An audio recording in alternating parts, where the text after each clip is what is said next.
Welcome in to the late night Gamecock show. Alex, it is March 26th. Oh my gosh. Like, where did March come from? It's about to be April. I feel like we get to this point at the end of every month, and it's like, where did the time go? Yeah, it feels like just a few weeks ago we were saying we can't believe it's already March. Now it's March 26th, and I mean it's rolling right along. You got spring practice rolling along. You got men's basketball portal heating up. You know, the men's tournaments in the Sweet 16. The women's team is continuing to do what they do, rolling right along, and then softball and baseball as well. So it's got a full show tonight. Looking forward to it. This is like the beautiful part of the season, and I wish that the men were not still playing the NCAA tournament, made the NCAA tournament. But like, this is where it's just nonstop. I mean, we could have a 3-hour show, but no one's going to stay up until 11 p.m. So we're not going to do that. But dude, it's so much fun. And I mean, even with baseball losing last night, we're going to get into all of it. Like an Alex said, the portal season has opened up. I think it's absolutely crazy that the portal opens up while there are still 16 teams that are playing at least through Friday night. I think it's really difficult for these coaches to have to figure out, what they're going to do, what they don't even know what their players are going to do, all of that. But we're going to talk baseball. We're going to talk basketball. We're going to talk softball. We're going to talk women's basketball, men's basketball, and we're going to talk football. We're always going to talk football on this show. But Alex, how about you go ahead and roll the credits and we'll roll the intro and we'll get right into it.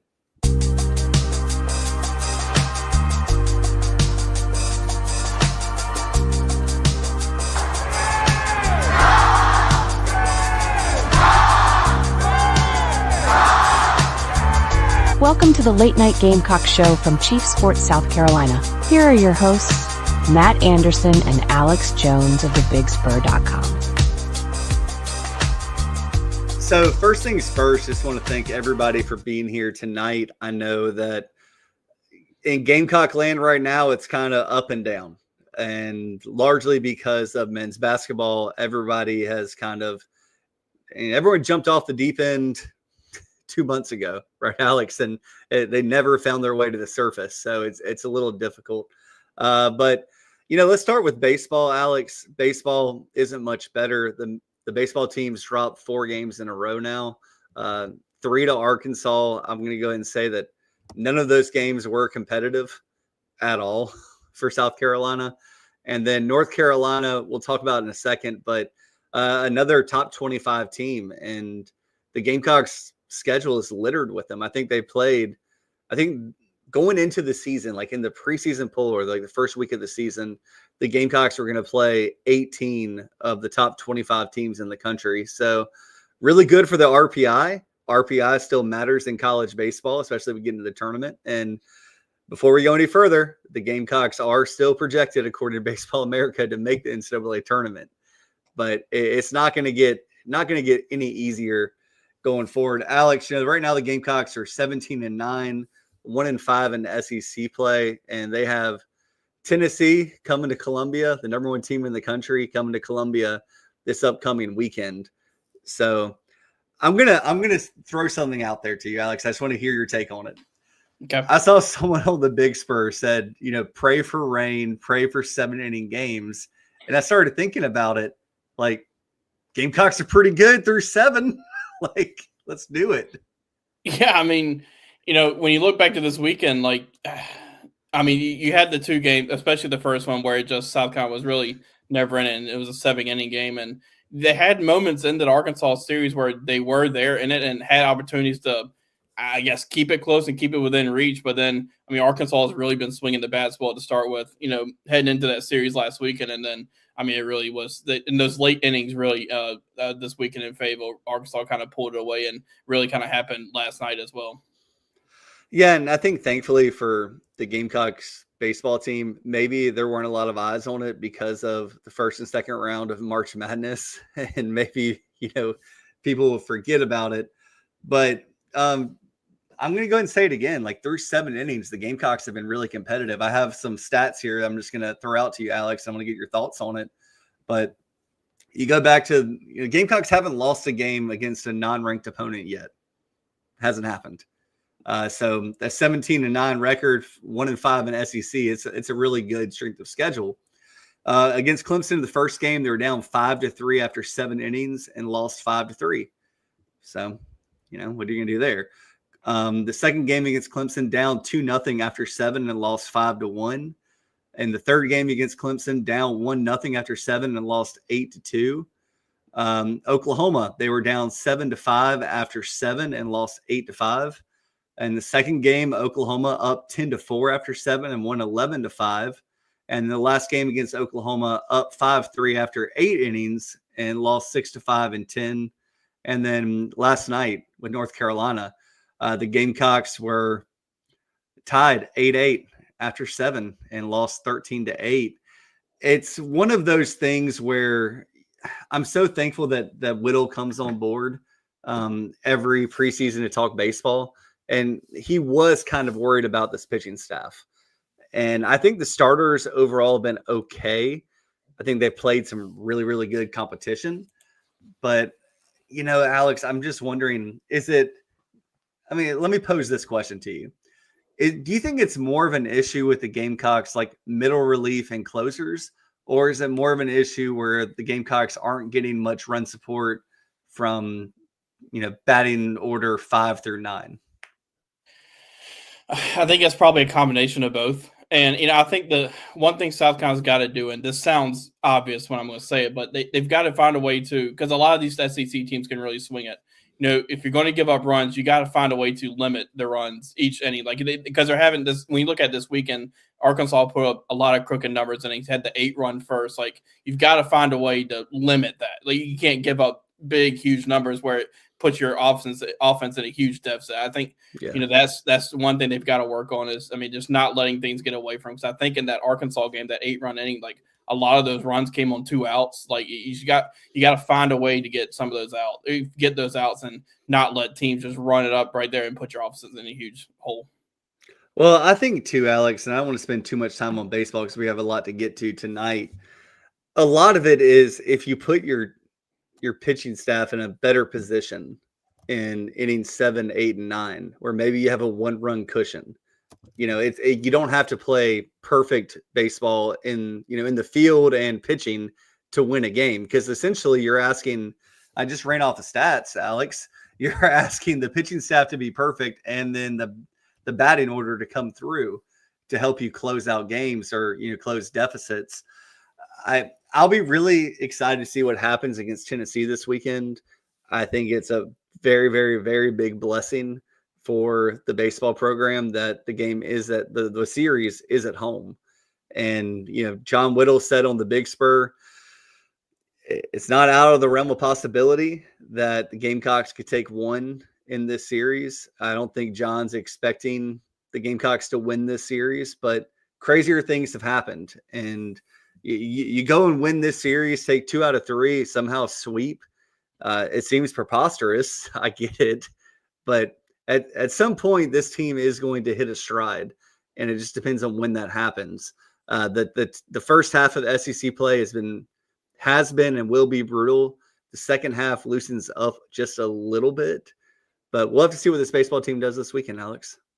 Yeah, if they can find a way to, even win this series, that could be a turning point in the season, just because Tennessee's, one of the top teams in the country. And, we talked about the way Arkansas was swinging the bat coming to the series. So, Tennessee is right up there, too, in the SEC in the country, and home runs and really just hitting the ball. They're a really great hitting team and a really good pitching team. So it's going to be a challenge, and it's going to be a big one for South Carolina. Absolutely. Moving on to softball. Softball has won 3 of their last 4 games. Took 2 out of 3 against Texas Tech over the weekend. Won the first 2, lost the third one, I believe, Alex. And I think it was kind of a weird situation where the game didn't go the full number of innings because of travel. And softball has travel restrictions that baseball doesn't have, basketball doesn't have, football doesn't have. I think if that game had lasted a couple more innings, the Gamecocks might have won it. But they did win 2 out of 3 against another top 15 program in the country. The games, were in Columbia, and then you also had them beating Clemson last night 6-0. And look, softball team's top 10 in the country. It's time for, and I've been saying this for a couple of weeks now. I can't wait to get to a game. I think I'm going to go not this weekend, but the next home series.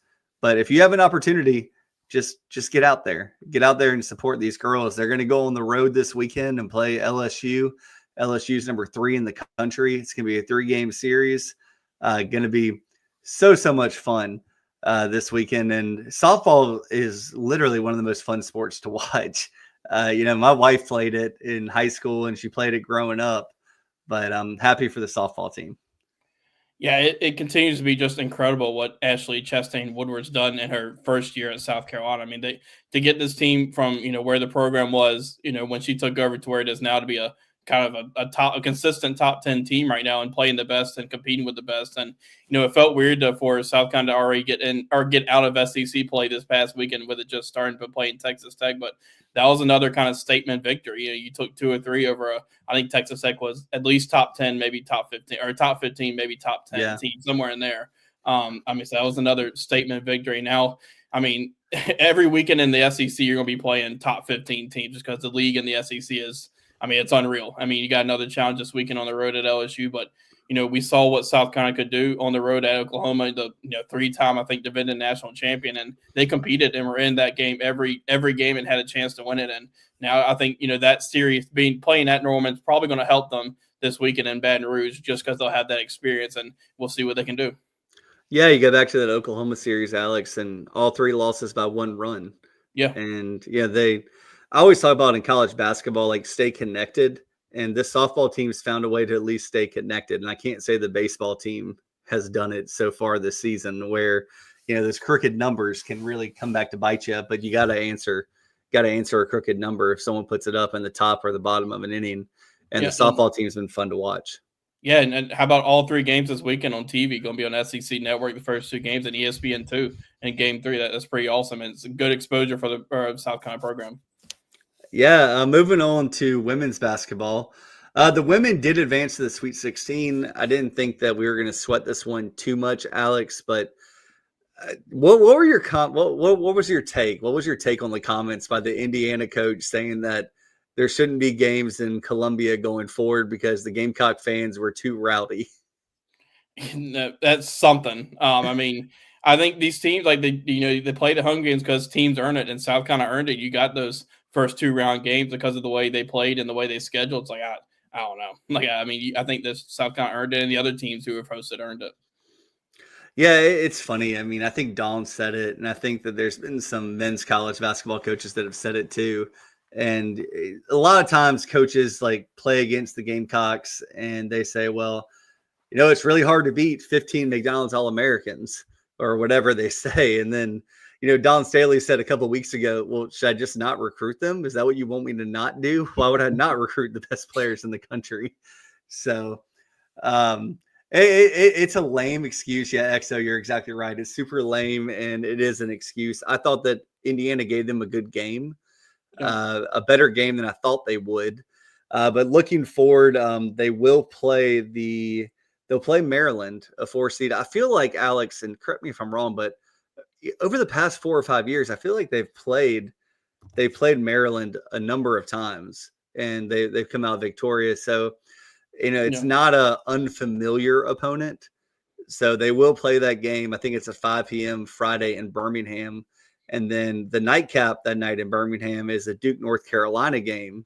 And South Carolina has already played Duke. I don't think they played North Carolina this year, but we'll see what happens. Hopefully the Gamecocks, the women's team, wins that game against Maryland, and then they're playing on Sunday for a chance to go to the Final Four against Duke or North Carolina. If they make it that far, Alex, it looks like it'll probably be Texas or TCU that they'll meet in the Final Four, and we'll preview those games when they come to fruition on this show, and we'll talk about it because it's a lot of fun. Please watch the women's sports. Some people don't do it. I don't understand why not. But it kind of crazy news in the women's tournament. Juju Watkins went down with the torn ACL for Southern Cal. They were on the other side of the bracket. It looks like UConn's probably going to have a good, very, very good opportunity to get to the Final Four. UConn 100% embarrassed South Carolina this year on their home court. So we'll see what it might look like in a national championship game. But right now, the Gamecocks are really only worried about 4 teams. maybe 5. And, you talk about Maryland, Duke, North Carolina, and then probably TCU in Texas. And when it comes to TCU and Texas, Alex, they've already won 3 out of 4 games this year against those 2 opponents. So Gamecocks have a good opportunity to get back to the national championship. Yeah, and they'll be tested starting on Friday with that Maryland game. I got to catch a lot of that Maryland-Alabama game, and that was an incredible performance by really both teams. But then with Sarah Ashley Barker for Alabama scoring 45 points, that was incredible to watch, and especially some of the clutch plays she made late in that game. But Maryland in that game had 3 players score over 24 points and one right at 19 points. So it's going to be a test to see what South Carolina. It's going to be a big test for South Carolina. And then as you mentioned, they're kind of familiar with some of the potential teams they'll be playing here in the Elite Eight potentially if they make it that far, Final Four, just because of the way they schedule in the regular season. I think that's something that helps Dawn Staley and her team with the way they schedule. Yeah, before we move to a sponsor break, Alex, I've been trying to piece together in my mind where I think this women's team ranks against, the past 10 maybe that Dawn Staley's had. And Dawn Staley made no bones about it. I feel like she scheduled the hardest schedule she could to challenge this team. And she said that this schedule this year was tougher than last year, and that she thought that they performed better against their schedule, deserved the number 1 overall seed. Do you have a take on that, Alex? Do you think that – because, a lot of Gamecock fans are so spoiled, and it's just the truth when it comes to women's college basketball. Yeah, there were a number of losses this year, but do you think this team is worse than past teams? I don't think so. I think they're right there. I think maybe you could look, maybe from the forward play, the post play. Like Joyce Edwards is really good and is going to be really good, but they don't have Camila Cardoso or Aaliyah Boston, but that really hasn't mattered for the most part of this year because Joyce Edwards has played phenomenal and lived up to the 5-star, one of the top players in the country. So I think it's pretty close to on par from some of these the national championship teams and some of the best teams Dawn's had, just because she keeps mentioning, or other teams keep mentioning with the McDonald's All-Americans, they just keep reloading the roster, and it's another really good one. Yeah, I think that it's a situation where I think women's college basketball is kind of condensed even more so than in past years around 5-6 programs. You look at UCLA, Notre Dame, UConn, Southern Cal, South Carolina, Texas, maybe throw LSU and Tennessee in there. I might have said LSU before, but it's one of those situations where it's not parity overall in women's college basketball like it is on the men's side in some cases with transfers and NIL and all that kind of stuff. But it is a situation where I think they have been challenged more than they have been in the past. But from a pure talent perspective, this women's Gamecock team is just as talented, I think, as any they've had. They just don't have that national player of the year. Right. Yeah. Player. It's much more a team effort, and the defense is elite. But go ahead. I was going to say I think it's a deep roster for one. Dawn Staley can go down the bench and continue to filter in players, and that's something that's really sticking out with this team. Yeah, before we get to a little sponsor break here, Exo says in the chat box, it's nice to be spoiled for a change. And he does a little laughy emoji. And then Big Red said, haha, very true, Exo. Yeah. Look, Gamecock fans love to be spoiled. I go back to when Steve Spurrier was here and you had those 3 amazing years. When Gamecock fans get a little cocky, get a little confident, it's pretty tough to beat them. And Indiana found that out this past weekend at Colonial Life Arena. But Alex, let's go ahead and take a break. Let's hear from D's Wings. And when we come back, we're going to talk men's basketball and we're going to talk football. Mike here for one of the better dining options in the capital city. When I first moved there, I asked people around the radio station, where are the best wings? Well, the consensus was D's Wings. That was then. Today, they still have the best wings, but it's so much more. Now in their new location at 415 Meeting Street in West Columbia, yeah, they get voted the best wings on a routine basis. Yes, they get voted the best sports bar on a routine basis, but they're not just about wings, and really, they're not just a sports bar. It is a family-run local restaurant and bar with 20 TVs and 25 beers on tap. app. And how about these daily specials? Every Monday night at D's, you've got 75-cent wings from 4 until closing. Tacos on Tuesday. Then on Wednesday, 18 wings and a pitcher of beer for $29. You've also got ribs and oyster bucket specials on Thursday. And no matter how big the party is, 20 or more, no problem. Just call ahead of time and they'll take terrific care of you. They'll do takeout as well. And guess what? A human will answer the phone and take the order. Billy and his staff do an outstanding job. Check out D's, 415 Meeting Street in West Columbia. So obviously, Alex, we love D's wings. Alex, the biggest mistake that we had this past weekend is that we hung out on Saturday night, and I should have told you to pick up some D's wings on your way, or we should have just ordered some. We didn't do it. We said we were going to, but I think, Alex, you got over there like around 8 or 9 o'clock. It was after dinner time, and we had a really good time together this weekend. But moving on to men's basketball, Alex, Zach Davis, Nick Pringle, Austin Hero, and Arden Conyers have already declared for the portal. I don't see any of these guys coming back to South Carolina, first and foremost. So you're waiting on an NBA draft decision from Colin Murray Boyles. Look, I know that there's some optimism on the staff. There's some optimism inside the program, and there's some conversations to be had. But Alex, right now, talking about missing those 4 guys and Colin Murray Boyles being a top 10 to top 20 projected draft pick on every mock draft I've seen, every, big board I've seen. It looks like those 5 guys are definitely gone. Yeah, with Colin, he about middle of the season or so was sitting in that 15 to 20 range or so when you looked at, prospect rankings and mock drafts. And I wonder if he was just too, is somebody, I just feel like maybe somebody lottery wise is going to end up taking him. And yeah, I think with the way he ended the season, like he had so much attention on him from opposing defenses, and we saw the way he played really kind of down the stretch. He was kind of unstoppable and, keeping South Carolina in games. And you just have to wonder, maybe is, a team just going to take him too high for Colin Murray Boyles to come back. But it would be huge for South Carolina, obviously, if they can get him back. But, we'll see. And Alex, I don't think that decision won't be made for a while. He's already said that he's going to file his paperwork. He's going to figure out like what the NBA tells him. And on top of that, like he's probably going to go through the combine. And, you can go through the combine. I think the combine's in May. So, we're in March 26th right now. You got to get through April, got to get through May. And then the draft is usually in June. And the deadline to withdraw your name is sometime in late May or early June. So I don't anticipate anything really transpiring there with Colin for a little bit.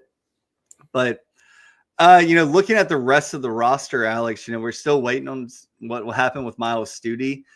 He's applying for his 6th year. The guy had a blood clot in his leg. We just saw Damian Lillard in the NBA has a blood clot, and he's out indefinitely. And when Miles Studi went down, I tried to kind of warn everybody, like, I don't think he's going to come back. That's just too severe an injury, and you don't want to risk anything. That could be the loss of a leg if you don't do that thing right. But then you have Jordan Butler, Morris Ugasuk, and Oku Federico. I feel pretty solid in saying that I think Morris and Oku are going to stay at South Carolina. They were teammates in Finland. They have a good relationship with Lamont Paris. The Gamecocks really stuck with Federico during this time. Like, Federico has nothing on tape outside of some semi-pro stuff to really show off. And Morris, I can't imagine him commanding a lot in NIL from South Carolina or anybody else. Jordan Butler, same kind of thing. He's already transferred once. It works out for some players to transfer 3 times. It's a new age of college basketball. I wouldn't be shocked either way with Jordan Butler. I think it really comes down to Cam Scott. I've heard conflicting things on Cam.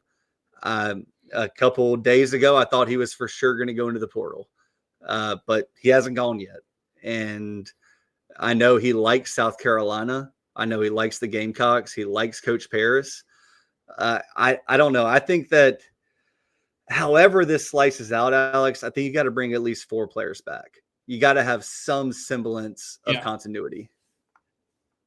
Yeah, that's kind of where I was going to go to talking about. Is there's got to be some comeback, and I think you hope with Miles Studi, he ends up getting a waiver and seeing what the NCAA does, because you just want to have some guys that you mentioned, that continuity, that guys that know what Lamont Paris and the staff expects. Not only just from a day-to-day operations type thing, but from a system standpoint, from offense and defense. Because obviously there's going to be a lot of new faces on this team, and you just got to have some guys return to kind of help from a player's perspective enforce what Lamont Paris wants on both ends of the floor.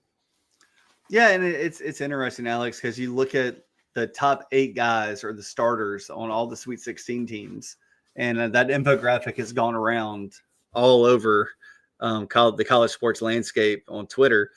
And you can rebuild from the portal, but at the same time, I still am not of the belief that you can win big with the portal.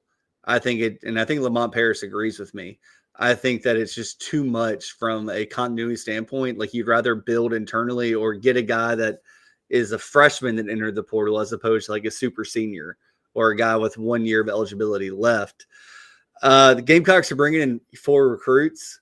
I like all of them. I really like all of them. I think that if you're going to bring 4 back and you're going to bring 4 recruits in, the foundation is set. But you could be talking about 7 players from the portal when all this is said and done. And I think that 6-7 is the number. And I'm not saying that Colin Murray Boyles or Cam Scott, like, that's not the situation we're talking about. I'm just saying, like, from a pure percentages standpoint, you're probably going to bring back 4 guys, and guys can still enter the portal. So, Alex, you were at every single home game this year. God bless you. You went to a couple road games. We both watched every game on TV that we weren't at. What do the Gamecocks need? I think number one, they've got to go get their point guard. I think that's top of the board. I think there's no denying that. And I think you saw the importance of point guard 2 years ago with Talon Cooper on the NCAA tournament team. He was the straw that stirs the drink with that team. Like, he was one of the main ones that got South Carolina to the tournament with the way he handled Lamont Paris's offense. And I think this year with Jamari Thomas, I don't want it to be a knock on him, because he gave everything he had, and he also there are sometimes in a lot of games in the SEC slate where his shooting did keep South Carolina in the game a few times, and so but I think it was just maybe a fit issue there. Like, it wasn't quite the fit that's needed for Lamont Paris's offense. So I think that's number one on the board, top of the board. That's the key, is finding your point guard and then going from there. And I think then you look at some shooters. You need some shooters, some 3-point shooting. That was something that when you kind of go back and look at and think about some of the games this year, South Carolina had a lot of open looks, with some plays out of timeouts or, called plays from Lamont Paris. There are a lot of open looks that, the shots just didn't fall. And I think when you think back again to that, I keep going back, because I think 2 years ago was kind of the blueprint for what Lamont Paris' system is and how effective it can be. That team had Michi Johnson, who could knock down threes. You had Talon Cooper, who knocked down the big threes in big moments. BJ Mack, those guys. Those open shots have to fall, and they were there this year, and they didn't, and they sometimes just didn't fall. And I think that's another thing is got to find some perimeter shooting on this team, and then kind of just down low in the post, see if you can find that stretch 5, kind of a BJ Mack type, just because you saw how effective that was when he in Lamont Paris office, when your 5 is be able to stretch the floor like that, it really just opens up everything else. Yeah, Alex. Everything you just said is exactly what I was going to say. Obviously, point guard, I think that everyone should just forget the Donovan Dent pipe dream.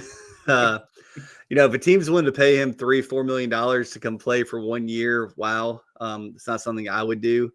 But teams are crazy right now. BYU is going to pay between $4 and $7 million for AJ Dastabano, and he's an elite player, but he's going to be a freshman. Yeah, point guard's huge. I think that shooting is just paramount, because last year we talked about it, and at least I talked about it. I think you and I both talked about it, but how many times, like late in the shot clock, was it just a 3-pointer or a 17-footer, 15-footer? Lamont understands the value of a layup versus a 17-footer or a 3-pointer versus a 17-footer. So big thing for me is shooting. And it kind of goes to what Kentucky did this past year. Kentucky didn't take all the names in the portal by any stretch of the imagination. But when you have a good offense, that's what they need. And, it's not the Wisconsin offense that Bo Ryan ran, but it's pretty daggum close. So just find shooting. That's what they need to find. And there's a lot of players in the portal. I mean, you have all different levels of basketball, but I don't remember the exact number I saw from day one of the portal, but it's over 1,000 as of today. It's insane. I guess from a South Carolina standpoint, that's good because there's a lot of players that you can go after and target and evaluate and see if they fit. It's a crazy that, it's kind of come to that there's that many players in the portal, but I think there's a lot of different options that really, power 4, power 5, whatever you want to say, mid-major level that South Carolina can look at for all these different spots that we've been talking about that they need to fill. Yeah, and I've heard a lot of conversation like the mid-major is dead. I don't think the mid-major is dead. And the reason look, if it looks like this next year in the NCAA tournament, I might change my mind. But we have so many sixth-year seniors that have played so much basketball. I mean, you got 24, 25-year-olds still playing in the NCAA tournament right now. And, I'm 36 years old. The difference between me at 33 and me at 36 playing basketball is not that big of a drop-off. But the difference in me as a 17, 18-year-old versus 22, 23, 24-year-old is pretty staggering. So the one thing I will say is, like, if South Carolina, and look, let me just stop myself where I'm at.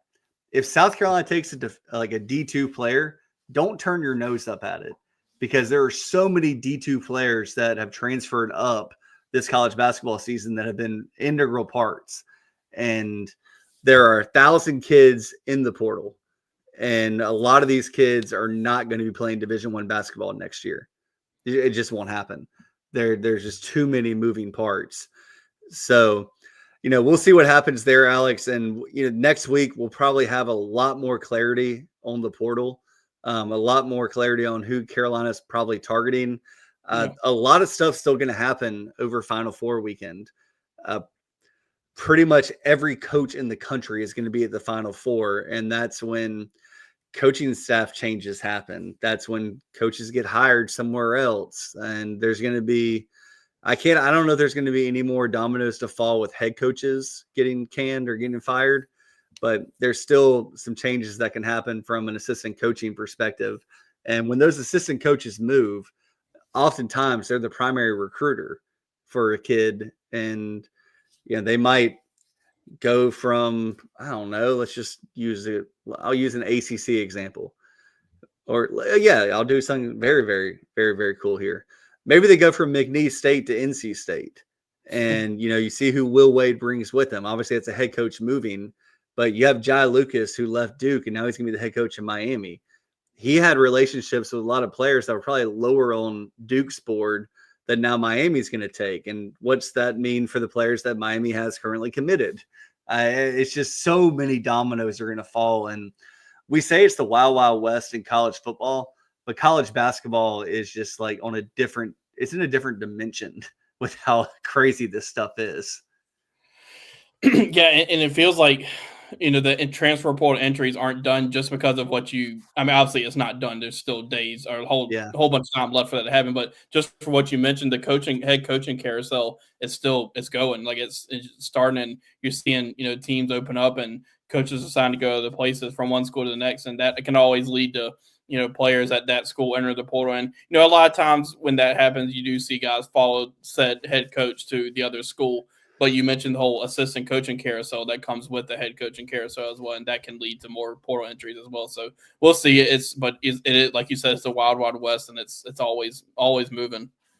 Yeah, it's fun. I mean, we're going to talk football here in a second because Alex has a hard stop at 8:50 tonight. But I mean, Alex, just point blank, we all watched Colorado State go toe to toe with Maryland. Maryland, I'm not going to say they're a blue blood, but they're one of the best programs in college basketball history, definitely a top 20 program. And Nico just went to Minnesota. Well, Nico is now recruiting a different level of player at Minnesota that he was recruiting to Colorado State. And so what happens to those recruits that were going to Colorado State? What happens to those players? Like, you can't take 14 guys with you. I mean, even Calipari couldn't take 15 guys with him. So there's just so many moving pieces, and I'm excited for it. But Alex, let's move on to football. Alex, give me your spring report so far. I know the pads just came on. There's not a whole lot to talk about, but go ahead and just overview of what you've seen, heard, been around so far.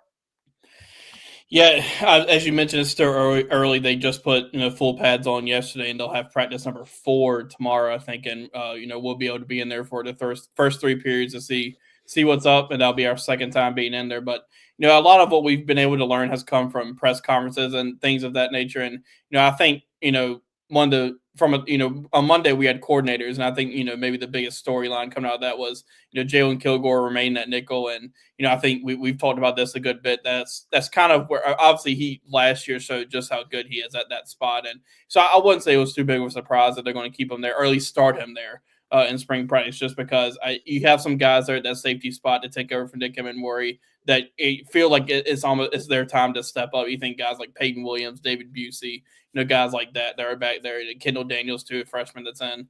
So that was one story that came out on Monday was Jalen Kilgore at nickel, and then really we had some assistant coaches on Tuesday, and I think the most interesting one was talking to Mike Furry, and you could just hear the excitement in his voice. One for the returners, guys like Nick Harbor and Mazio Ben and Jared Brown, the steps they've taken this or in the off season to improve, and then the freshmen. It sounds like I think we've all been hearing just how impressive they've been from off season workouts to when they arrived, and then you listen to Mike Furry talk about it yesterday, and it sounds like their athleticism, their speed, their quickness is something that's really standing out right now. And I think we kind of saw that one coming just from what we saw in camps and on film. I mean, guys like Brian Rowe, who's about maybe the most athletic person on the team. I mean, he's unreal. They're talking about his vertical jump and what he's been able to do. Like Cyrus as well. I mean, it's a good group there at wide receiver, and so we'll see what else kind of pops up here in spring practice. But it seems like they're off to a good start.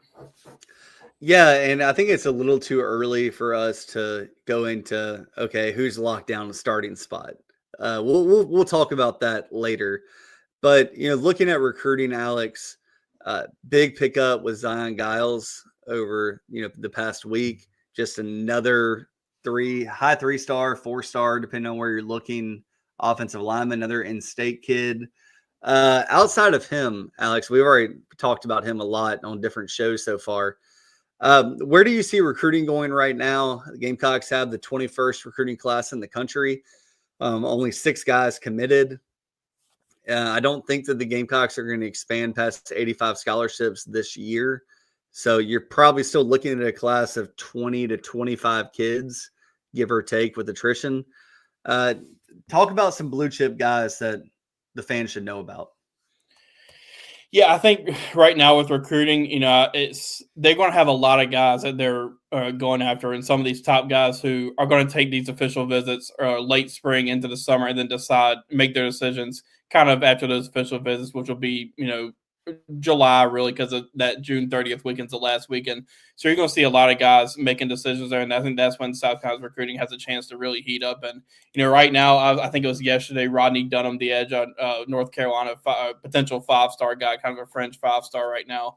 I mean, he's April 10th. He's deciding, and it kind of seems like it's Notre Dame right now. He's coming off a visit there, and seemed like that one is where it's kind of trending.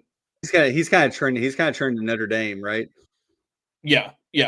Then we broke up there. Oh, okay. Sorry. Yeah, that's what I was saying. Like it seems like everything's kind of trending Notre Dame's way right there, and so a lot of recruiting there in spring visits are starting to really heat up right now, and you got guys like Brady Smeagol, the quarterback out of California, who's set to be in. And there's 2 really good young offensive linemen that are set to be in. So they're continuing to build this 2026 class at the moment, but then also these 2027s are guys that are going to be coming in for visits, and that's really when they start building those relationships to start forming those classes. But I think recruiting wise, we'll have the spring game, all the coverage with that, and that's a huge recruiting event. And one of the reasons South Carolina continues to have the spring game when other schools aren't, just because they a lot of top guys are going to be in that weekend, and that's our huge recruiting pitch for South Carolina is what they can do in the spring game. And so that's when it'll really start heating up then. And then once you get the official visit weekend, early June into there, it'll start to heat up for South Carolina. Yeah, and I think, Alex, that the big thing is follow the visits, follow where players are going, follow the order of visits, follow like the commitment dates. We don't have a ton of those that are out there right now. Alex did talk about the Rodney Durham kid. There are a couple other guys that are going to commit soon that we don't anticipate going to South Carolina at this point in time. But we still haven't even reached summer official visits. And that's when things are going to be absolutely wild. I think that, just make sure you're on the bigspur.com. Alex, Hale, Whittle, JC, Tony. I might be missing somebody, but they cover it as good as anybody. And we'd love to have you on the Big Spur. It's a lot of fun. I had trouble going to sleep last night. I was up at 2 a.m. and there were like 5 new topics. So it really is a 24/7 type network. But Alex has got to run, so we want to make sure we get him out so he can prep for his phone call. He's got probably some good recruiting nuggets that he'll drop on the Big Spur here soon. Don't forget to check out Inside the Gamecocks, the show, every day from 10 to 2, Monday through Friday. Alex and I are both regular guests there. Joe Machika had his show earlier tonight, and then you also have Stephen Garcia and Patrick DeMarco doing their show once a week, which is a lot of fun. And Mike Morgan and JC, I mean, it's an unbelievable amount of content that we're able to get out to you guys on the Chief Sports Network. So make sure you download Chief Sports Network and make sure that you're checking in on the bigspur.com. And Alex, look, we're pretty close to getting a Final Four. I know that Big Red here in the chat texted me yesterday and said, thanks to me, you, and Mitch, he's 96.7% on the bracket. Did you follow everything that you said on the bracket, Alex? I wish you guys should have followed me on the New Mexico pick. I was feeling it on that one, and y'all didn't there. So I guess you should have followed me on that one. But my brackets are not doing well. I did not survive. I think the first 2 weekends, mine did not do well at all. Yeah, we'll come back next week when we get the Final Four, and we'll make our predictions. And it's one of the best times of the year. The Masters is coming up. It'll be here before you know it. Spring game, be here before you know it. Still got baseball and softball and women's basketball. Oh my gosh, like it is such a fun time if you let yourself have fun. Just enjoy sports for what they are in a lot of different ways. But Alex, I'm going to go ahead and sign us off. We always appreciate all of you joining us for this show. When you spend time with us, you give us your time, which is the most valuable thing you have. And we really, really appreciate that. We'll never take it for granted. Alex, any parting shots before we get out of here and you get on the horn to get some recruiting news? No, just like you said, appreciate everybody being here tonight. It means a lot for everybody to continue coming back and joining us every Tuesday or Wednesday night. It's been a whole lot of fun to continue doing this, and it's only going to continue going with all these sports getting ready or continue to roll. Yeah, never a lack of content. Never a lack of content. Well, we appreciate all of y'all. We hope you have a great rest of the week. Stay tuned to Inside the Gamecocks, the mega stream, the big show now. And Alex and I will be on there from time to time, and we'll see you again probably this time next week.